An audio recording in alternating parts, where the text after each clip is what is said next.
On reprend. Ok, donc on parlait de Dina. Et donc, effectivement, malheureusement, voilà ce qui s'est passé. Et donc, Shimon et Lévi, qui étaient complètement révoltés et qui ont décidé quelque chose d'incroyable, ils ont dit à Shrem, mais écoute, c'est très simple, il suffit de faire la Brit Mila. Tu fais la Brit Mila à tout ton peuple, et ensuite, il n'y a aucun souci, on peut se mélanger et faire qu'un seul peuple. Et tu fais partie du clan d'Israël. Shrem, il a dit, ah, c'est magnifique. Il a été voir son peuple, il dit, regardez, on a de la chance. On a des gens incroyables, on a Yaakov Avinu qui est là, et malgré l'offense qu'on leur a fait, mais ils sont prêts à nous pardonner, non seulement ça, mais de nous incorporer dans le peuple. Alors, alors à ce moment-là, tout le peuple décide de faire la Brit Mila et d'accepter cette alliance. Sauf que Shimon et Lévi, ils ont fait ça par ruse. Et le troisième jour, là où tous les hommes étaient très fatigués, à eux deux, ils ont détruit toute la ville, ils ont tué tout le monde, hommes, femmes, enfants. Plus personne. Yaakov, apprenant ça, se met en colère contre ses enfants. Et ils ont perdu quelque chose d'incroyable. Vous savez que Rouven, plus tard, il va perdre la royauté. Rouven, c'était le Bechor, c'est lui qui devait avoir la royauté. Il a perdu la royauté déjà parce que lorsque justement Rachel va décéder à la suite de la paracha, il va vouloir changer la couche de son père, il va faire quelque chose qui n'est pas joli, et à cause de ça, il va perdre la royauté. Donc la royauté, elle aurait dû aller à Shimon. Shimon, ah oui. Sauf que Shimon et Lévi, par leur acte, qui a été un acte certes, on pourrait dire on est plutôt content quand on lit ça. Voilà, ils ont vengé, ils ne sont pas laissés faire, ils ont fait ce qu'il fallait, ils ont pris les choses en main.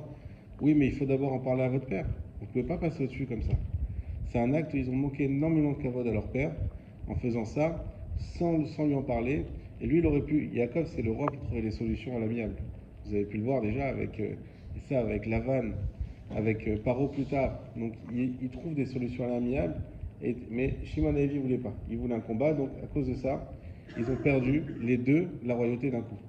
Donc Réhouven, il a perdu, ensuite Shimon, ensuite Lévi, c'est descendu à Yehuda. Yehuda, lui, il a su la garder. Donc Shimon et Lévi, ils ont perdu. Et comme ça, on apprend quelque chose qui est fondamental dans la vie. Des fois, il y a des actes qui peuvent être petits, qui peuvent être succincts, mais qui peuvent nous faire perdre énormément. Et c'est pour ça qu'il faut faire toujours attention. Je ne sais pas si ça vous est déjà arrivé, des fois dans l'éducation, on a un enfant des fois qui peut être un petit peu difficile et qui a besoin de beaucoup d'attention, il faut faire, qui peut être aussi très énervant des fois, qui peut nous... Et très vite, vous savez, dans la punition et dans la manière de parler à nos enfants, lorsqu'on doit des fois hausser le ton ou des fois punir, ça doit toujours les shem shamaim. C'est-à-dire toujours se dire, le but, c'est de faire grandir cet enfant. Le but, c'est d'en faire quelqu'un de meilleur. Donc la punition, c'est pas l'idéal, mais des fois, il faut bien qu'il sache qu'il y a des limites. Et il faut bien que des fois aussi, il sache qu'il y a un respect à avoir pour ses parents. Donc bien sûr qu'on doit passer par là. La punition est très très importante dans l'éducation. Le problème, c'est quand on se laisse emporter par la colère. Là, c'est plus du Leshem Shamaim. Et dès lors qu'on fait ça, c'est incroyable parce que l'enfant, il le sent tout de suite. Lorsqu'il est puni pour quelque chose et il voit qu'on le fait de la bonne manière, il accepte la punition. Mais dès lors qu'on le punit de la mauvaise manière, l'enfant, il se rebelle. Et tout ce qu'on a pu mettre des fois, des semaines, des mois, voire des années à construire, ce qui est de la relation, de notre crédibilité, de la confiance en lui qu'il doit avoir, on le casse par un accès de colère, où on peut des fois parler d'une manière qu'il ne faut pas, où on peut des fois agir d'une manière violente, où on peut des fois arriver à le rabaisser en disant t'es un nul, t'es un rachat, c'est pas bien, de toute façon t'as jamais réussi, etc. Des mots qu'on ne pense pas, des mots qu'on n'aime pas dire. Et des fois il suffit de cette petite faiblesse pour tout casser et détruire tout ce qu'on a mis du temps à construire. Et c'est pareil avec l'épouse, avec notre épouse. On sait très bien que toutes les relations humaines de manière générale, elles sont basées sur des constructions, elles sont basées sur des systèmes de confiance, etc. Et il suffit à un moment donné qu'on perd son sang-froid, qu'on casse cette confiance, et on repart à l'âge de pierre. Et on repart 10 000 ans en arrière, il faut tout reconstruire, tout refaire, et des fois c'est très dur, et c'est pour ça qu'il faut faire attention. Maintenant, qu'est-ce qui se passe quand on l'a déjà fait? Maintenant, on a cassé l'enfant, on l'a brisé. On le voit, et à cause de ça, on sait très bien que plus on va le briser, plus il va être méchant, plus il va être... Et au contraire, donc comment on peut arranger ça? On a brisé la relation avec sa femme parce qu'on a été à un moment donné pas comme il fallait. Comment on fait pour arranger ça? Eh bien, on a Lévi qui a été un très bon exemple, contrairement à Shimon. C'est que Shimon, il y a un moment où il a bénéficié de son statut de presque roi. Quand? C'est quand il y a eu la faute avec les Midianites. Quand il y a eu les Midianites, donc beaucoup plus tard dans l'histoire, on a le peuple de Midian qui a su comment nous attaquer. Qu'est-ce qu'ils ont fait? Ils ont envoyé toutes les mannequins du pays. Ils ont dit allez voir le clan Israël et faites-les fauter. Et c'est aussi simple que ça. Pas besoin de se battre contre eux. S'ils fautent, après c'est fini, il n'y a plus rien pour eux. Et effectivement, et il y avait la princesse, la Miss Midianite. Elle cherchait à faire fauter qui? Moshe Rabbeinu, ni plus ni moins. Elle a dit si on fait fauter Moshe, si on prend le patron, c'est fini. Et donc elle a attaqué. Et Shimon, le prince de Shimon qui était là, il a vu. Il a dit mais attends, mais pourquoi tu veux faire fauter Moshe? Moshe c'est un Lévi. Il y a Reuven, il y a Shimon et il y a Lévi. Moi je suis avant lui. Moi je suis plus haut dans la hiérarchie. Et comme ça, il a voulu bénéficier de son statut, de son grade, pour fauter, Dieu préserve, encore pire que ce qu'il avait perdu déjà avec cet acte qu'ils ont fait Shimon et Lévi. A l'inverse, Lévi, lui, qu'est-ce qu'il a fait? Il a dit, écoutez, on a fait quelque chose qu'il ne fallait pas. Ils ont reçu d'ailleurs des grosses remontrances de Yaakov, même après, au moment de sa mort, où il leur a fait encore des remontrances, même à la dernière seconde, juste avant de les laisser. Et qu'est-ce qu'il a fait, Lévi? Il s'est donné à la Torah. Il a vu qu'il y avait un problème, il a vu qu'il y avait une faiblesse, il a vu qu'il y avait un accès de violence qui n'était pas comme il fallait. Il s'est adonné à la Torah, et toute la tribu de Lévi, grâce à ça, elle a été sauvée premièrement de l'esclavage, n'a pas subi l'esclavage. Et deuxièmement, ils ont réussi à avoir la Keuna. Au moment du Vaudor, ils ont su se séparer du clan d'Israël, ils n'ont pas fait la faute du Vaudor. Pour ça, ils ont mérité la Keuna, et également d'avoir les Lévi'im qui fassent le service au temple. Donc on voit la force de ces personnages-là, même s'ils ont perdu quelque chose, c'est vrai, mais il y a aussi cette possibilité de se rattraper et au contraire d'arriver à être encore meilleur ou de lâcher prise comme il a fait Shimon, Dieu préserve. Et donc après, à la suite de la paracha, malheureusement, perd Rachel, puisqu'elle va enfanter Binyamin, elle va décéder de l'accouchement, des suites de l'accouchement, donc la naissance aussi de Binyamin. Et ensuite, il y a Yaakov qui rejoint son père, qui finit par décéder également. Donc Yitzhak qui est le Hav, parmi les trois, le seul qui a fait toutes les années qui étaient prévues à sa naissance. Il a vécu 180 ans, c'était les 180 ans prévus. Avram, il est mort 5 ans avant pour ne pas voir la déchéance de Esav. Et Yaakov, il va mourir 12 ans avant à cause des mots qui s'est plaint à Paro. Donc il a réussi, Yitzhak, comme dans d'ailleurs toute sa vie, à être parfait. Il a été parfait, même dans sa vie, il a été jusqu'au bout. Et à la fin, toute fin de la paracha, on arrive à la situation où, effectivement, on va énumérer tous les Aloufim, tous les princes de Esav. Donc c'est non seulement des princes, mais des champions, des chefs d'armée. Donc Esav, tous ses descendants vont être des grands chefs d'armée. Et tout ça, il y a toute une sougia sur ça, sur les Aloufim de Esav face à Yaakov et surtout Yosef. On va retourner maintenant au début de la paracha, où on nous dit une chose incroyable. Donc on revient au tout début. On avait dit que Yaakov, il a envoyé des envoyés, des mandataires vers Esav pour savoir quelles étaient ses intentions. Qui étaient ces personnes-là? Dans le passage, on dit Vaishlach Yaakov Malachim. Malachim sont des anges. Et Rashi nous le précise, vous l'avez sur la feuille, Vaishlach Yaakov Malachim, Malachim Mamash. Il a envoyé des vrais anges. D'accord? Alors très bien, bon, on lit la paracha comme ça, il envoie des anges, etc. C'est très intéressant. Mais la question qui peut se poser tout de suite, c'est depuis quand un homme peut mobiliser des anges? Les anges, ils sont là pour servir Dieu directement, ils ne sont pas là pour servir les hommes du tout. Et d'ailleurs, des fois, au contraire, ils se mettent un peu contre les hommes.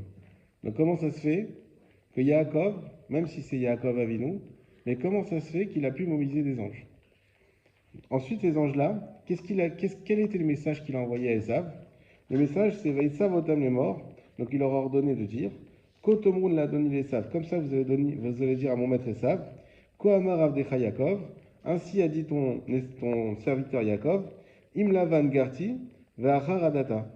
J'ai vécu avec Lavan et j'ai tardé jusqu'à présent. Et Garti, c'est les mêmes mots que Tariag. Tariag, c'est 613. Que dit Yaakov à Esav? Eh bien, moi, j'ai fait les 613 mitzvot chez Lavan. Sache une chose, c'est que je suis bleu-blanc. J'ai fait les 613 mitzvot, bien que j'ai habité chez tonton Lavan, qui est très connu pour être quelqu'un de roublard. Moi, je suis resté droit et je suis resté quelqu'un d'intègre. Maintenant, la question, c'est pourquoi, pourquoi avoir besoin de dire ça à Esav? Qu'est-ce qui s'en fiche Esav qui est un rachat? Qu'est-ce qui s'en fiche de savoir que Yaakov, il a fait les 613 mitzvot? Si Yaakov, il envoie à son frère Tzadik et qu'il lui dit, écoute, sache, j'ai fait 613 mitzvot, je suis devenu un Talmid Racham. Le frère Tzadik en face, eh ben, ça a une valeur pour lui. Donc effectivement, ça va lui donner quelque chose, il va comprendre qu'il ne faut pas... Mon frère, c'est devenu un Rav Yaakov, on ne va pas l'attaquer. Mais que tu parles à Esav? Qu'est-ce qu'il s'en fiche, Esav? Esav, c'est un rachat gamour. Il n'a aucune valeur des mitzvot. On a vu qu'il a vendu sa Bechora pour un plat de lentilles. Qu'est-ce qu'il en a à faire? Et enfin, même si Yaakov il avait cette possibilité incroyable de pouvoir mobiliser des anges, mais pourquoi il l'a fait? Pourquoi on a besoin d'anges pour aller voir Esav? On n'a qu'à envoyer des hommes. Mais Yaakov envoyait beaucoup d'esclaves. Pourquoi il n'a pas envoyé plutôt des esclaves? Alors sur ça, on a une Mishnah qui nous dit la chose suivante. Rabbi Eliezer ben Yaakov Omer. Rabbi Eliezer ben Yaakov dit, donc c'est dans le Pirkei Avot, c'est le Pirkei Avot 4. Aose mitzvah achat, celui qui fait une bonne action, konelo peraklit echad. Il acquiert un peraklit. C'est quoi un peraklit? On va le voir après. Ve'aover avera achat, et celui qui fait une avera, konelo katégor echad. Il acquiert un catégore. Un catégore, c'est un procureur, quelqu'un qui l'accuse. Donc, celui qui fait une mitzvah, il y a quelqu'un, a priori, qui le défend. Et celui qui fait une avera, il acquiert quelqu'un qui l'accuse. Tchouva umasim tovim, kitris bifne apuranut. La tchouva et les bonnes actions, donc le repentir et les bonnes actions, ça c'est comme un bouclier devant le malheur qui peut arriver à quelqu'un. Rabbi Hanan Antandlar Omer, Kol Kenisiya Shei Leshem Shamim, Sofa Kayem, Vena Leshem Shamim, Vena Sofa Kayem, c'est pas le sujet, mais on le dit quand même. Rabbi Hanan Asandlar lui disait, dès qu'on a une réunion de personnes qui est faite pour Leshem Shamaim, eh ben c'est une réunion qui va tenir, c'est une société qui va se mentir, c'est une association qui va y arriver. Si c'est pas Leshem Shamaim, ça ne tiendra pas. Très bien. Maintenant, Ravadia Mirotenbourg, qu'est-ce qu'on dit? C'est quoi Péraklit? Malach Melitz Tov. C'est un malach qui conseille bien. Quelque chose d'incroyable qu'on est en train de dire ici. Lorsque je fais une bonne action, alors nous on a toujours appris le système de punition, de récompense, un petit peu judéo-chrétien, de dire que quand tu fais une bonne action, bah, tu mérites et tu es au Gan Eden, tu vas mériter. Et bien ça va bien plus loin que ça. Ce que nous dit cette Mishnah ici, c'est quand je fais une mitzvah, je crée littéralement un ange. Et cet ange-là, je peux le mobiliser quand j'en ai besoin. C'est exactement ce qu'a fait Yaakov. Yaakov, il a fait une Lavan-Garti, il a fait 613 mitzvot, donc il était bardé d'anges. Il était entouré d'anges. Il a été capable de mobiliser ces anges, non pas parce que ce sont des anges de Dieu, mais parce que ce sont ses anges à lui. Et de là, les Chachamim nous disent une chose incroyable. Lorsqu'on est dans une situation difficile, il faut savoir qu'on a beaucoup d'anges autour de nous, qu'on n'a pas les yeux pour voir malheureusement, mais qui sont là pour nous défendre et qui peuvent nous aider dans cette situation. Combien de fois c'est arrivé des situations où on s'en sort, on ne sait pas comment. Et alors on dit, bon, Baruch Hashem. Mais d'où ça vient? Ça vient de ces anges-là. Ces anges-là qui sont autour de nous et qui nous protègent et qui n'attendent que ça de pouvoir intervenir au moment difficile. Et ça donne une force qui est incroyable. C'est que lorsqu'on arrive dans des situations difficiles, on n'est jamais seul. Aussi seul qu'on puisse l'être, on n'est jamais. Déjà parce qu'il y a Dieu, mais à part ça, on a des anges tout autour de nous qui sont là pour nous aider et nous conseiller. Ce sont de bons conseillers. Ils vont nous conseiller, c'est-à-dire intervenir auprès d'Akadosh Baruch Hu pour qu'il y ait une intervention divine et pour nous sauver. Et c'est ce qu'il a fait Yaakov. Maintenant, on garde la question. Pourquoi il a eu besoin d'eux maintenant? Et qu'est-ce qu'ils s'en fichent et savent que Yaakov, il a fait 613 mitzvot? Sur ça, on a un autre passouk qui nous dit, donc c'est le passouk qu'on a vu dans la parasha dernière, où Esav a été voir Yitzhak, et il lui a dit, mais papa, et Yitzhak lui a dit, mais qui es-tu? Il dit, mais je suis Esav. Il dit, mais Esav, je viens de le bénir, Esav, c'est pas possible. Et là Esav a dit, ah oui, en fait c'est Yaakov que tu as béni, il a pris ma place, il m'a encore entourloupé. Et Yitzhak dit, bah écoute, bah, c'est comme ça. Gam Baouchiye, il a validé la bénédiction. Et ça, il dit, mais c'est une bénédiction, c'est une bénédiction, c'est une parole, t'as qu'à me bénir moi aussi. Là, Yitzhak, il a compris que Esav, il comprenait pas ce que c'est une bracha. Il m'a dit, écoute, je vais te donner quand même une bracha. Il lui a dit quoi? Ve'al charbecha tirye, sur ton épée tu vas vivre, ve'et achicha ta'avod, et ton frère tu serviras. Magnifique bénédiction. Tu seras serviteur de ton frère, Yaakov. Vaya kasher tarid, ufarakta ulo me'al savrecha. Et ce sera lorsque tu descendras, et va se briser le joug que tu as sur ton cou. Qu'est-ce que nous dit Rashi? Vekasher tarid, la shon sahar kemo arid besichi, ça c'est un shon de souffrance. Kelomar, comme pour dire, chez Yavru Israël à la Torah, lorsque les Bnei Israël, ils vont faire des avérotes, ils vont pas respecter la Torah, Vaya lecha pitron pe listaer al abirkot shenatal, et tu auras un argument pour dire, mais c'est quoi les brachot qu'il a reçus? Toutes les brachot qu'il a reçues Yaakov, normalement, elles ne lui étaient pas destinées. Elles étaient destinées à Esav. Par quelle route Yaakov il peut dire non mais les brachot je les prends?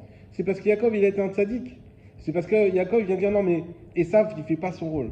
Moi je vais faire le rôle du clan Israël. Moi je vais étudier la Torah. C'est moi Ishtam Yoshev Ohalim. Donc il vient prendre les brachot. Mais Esav il dit une chose. Mais si tu fais plus ton rôle, si tu n'étudies plus la Torah, si tu fais plus ce qu'il faut, si tu ne refais plus les mitzvot, alors à ce moment-là, je viens revendiquer ma Bechora. Je viens revendiquer ma bracha. Et sur ça, qu'il dit, Zachou lagbir alay, mikan velach lama yemeshuba lahem, ou farakta alu. Et bien justement, à ce moment-là où Esav il va venir, il va revendiquer, effectivement il aura raison, et sur ça, son joug, il va se briser. Quelque chose d'incroyable. Ça veut dire que toutes les nations, elles sont soumises au clan Israël. Ce n'est pas une soumission hiérarchisée comme on a pu voir dans certains siècles, c'est pas ça. C'est qu'elles sont soumises parce qu'elles sont là pour nous aider à nous débarrasser de toutes les contingences matérielles pour qu'on puisse étudier la Torah et faire les mitzvot. Et si elles font ça, elles arrivent au meilleur puisque le monde entier il est sauvé. Le monde entier il en bénéficie. Mais qu'est-ce qui se passe? Lorsque Israël ne fait pas son devoir, alors là, cette bracha se brise. Et Esav, il prend le dessus sur Yaakov. Comment on peut voir que Esav, il prenne le dessus sur Yaakov? C'est quand on a eu les destructions des temples. C'est quand on a eu les fautes capitales qui ont été faites. C'est quand on a vu que le clan Israël, les Kohanim, même Gedolim, qui étaient soudoyés. Quand on a pu voir des choses horribles qui se passaient. Et bien quand ces choses-là, elles arrivent, ce qui se passe, c'est que petit à petit, le joug de Esav, il s'enlève. Et Esav, il reprend une place première dans le monde. Hein? Le devant de la scène, c'est exactement le mot que je cherchais. Alors que c'est Israël qui doit être au devant de la scène. Et aujourd'hui, on voit comment ça bascule d'un côté, d'un autre, ça bascule d'un côté, d'un autre. Ce qui se passe actuellement avec la Syrie, tout le monde le sait très bien que c'est absolument miraculeux, puisqu'il y a eu des avancées qui sont incroyables sans avoir eu besoin de verser une goutte de sang, ni de tirer une balle. Mais il faut toujours rester dans cette situation de prière. On voit que Yaakov, qu'est-ce qu'il a dit à Esav? Il a dit, Mlavan Garti, tu sais très bien, Esav, toi, c'est quoi ta bracha? Ta bracha, c'est quand moi, je descends. Quand moi, je fais pas la Torah. Sache que j'ai fait la Torah, j'ai tout fait, tu n'as aucune possibilité de m'atteindre. Esav, il savait à ce moment-là qu'il n'avait aucune chance contre Yaakov. Il le savait très bien. Et c'est pour ça qu'il lui a envoyé ses anges. Pourquoi les anges? Les anges étaient chacun la personnification de la mitzvah. Donc quand Esav, il voit les anges, il voit les mitzvot de Yaakov, c'est pas juste t'inquiète, j'ai tout fait. Oui, mais ça c'est des mots. Il a vu les mitzvot de Yaakov. Il a vu les mitzvot, il a perdu espoir, il savait. Alors il a essayé d'envoyer son ange à lui, ange contre ange, donc il a envoyé son ange, et même son ange, il n'a rien pu faire. Pourtant, Yaakov, malgré tout, on finira sur ça pour la paracha, Yaakov, malgré tout, il a continué à prier et à avoir peur. Le Zohar, il dit, mais comment Yaakov, il a pu avoir peur? Yaakov, Dieu, il t'a dit, on l'a étudié la semaine dernière, Dieu, il lui a dit, je te garderai jusqu'à la fin, jusqu'à que tu retournes chez ton père. Et là, il n'est pas retourné encore. Donc, il avait l'assurance de la protection divine. Yaakov, on l'a déjà expliqué la semaine dernière, il était chez Maï Grand Machet. C'est quoi? Il avait peur de la faute. Et comme ça, le Zohar, il dit, les tzadikim, même la promesse de Dieu, c'est pas qu'ils ne croient pas à la promesse, Dieu préserve. Ils croient à 1000% à la promesse. Mais ils ont peur de ne pas en être dignes. Si peut-être qu'il y a une promesse de Dieu, mais cette promesse-là, c'était dans certaines conditions, peut-être j'ai fauté entre-temps. Peut-être j'ai une mauvaise pensée. Peut-être j'ai fait du mal à quelqu'un. Et c'est ça qu'Yaakov y craignait. Et pour ça, il a eu peur, très peur de se retrouver dans cette situation face à Esav, comme on sait qu'il avait, lui, Esav, un pouvoir aussi très fort, c'est qu'il avait servi son père pendant toutes ces années où Yaakov n'était pas là, et il avait fait la misère de Kibbout Avel. Donc Bezrat Hashem, on doit toujours penser que premièrement, on est entouré d'anges, de faire attention à chacun de nos actes, comme on voit que Shimon et Lévi, sur un petit acte, ils ont perdu la royauté, c'est énorme, c'est les Dorédorim, les Dorédorot. On voit aussi la possibilité de se rattraper malgré tout, et on voit cette force des tzadikim qui sont toujours à chercher la perfection, et même malgré le fait qu'ils savaient qu'ils devaient y arriver, ils ont toujours cette crainte de ne pas être à la hauteur, et c'est ça un tzadik, c'est l'humilité du tzadik. Razak. Alors, je ne sais pas si celle-là elle est à l'heure.